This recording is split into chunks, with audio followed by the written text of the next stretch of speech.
नमस्कार, देशोन्नतीमध्ये मी साक्षी आपलं स्वागत करते।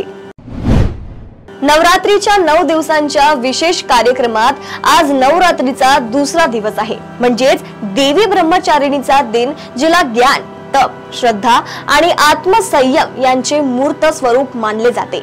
ही देवी साधकांसाठी एक आदर्श आहे, जी त्यांना आत्मनियंत्रण आणि आध्यात्मिक साधनाद्वारे जीवनाचे ध्येय साध्य करण्यासाठी प्रेरित करते।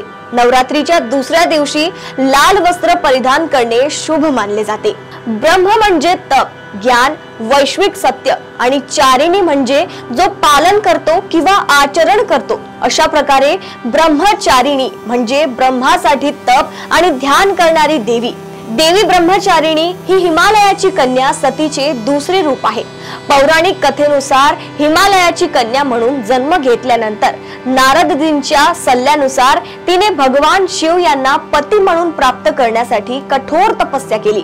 शेवटी एका देवज्ञेने प्रसन्न होऊन ब्रह्माजीने तिला आशीर्वाद दिला आणि तिला वचन दिले की ती भगवान शिवला तिचा पती म्हणून नक्कीच प्राप्त करेल। ही तपस्या इतकी कठोर आणि दृढ होती की ब्रह्माजीने तिला ब्रह्मचारिणी ही पदवी दिली। देवी ब्रह्मचारिणीला ज्ञान आणि तपस्याची देवी मानले जाते।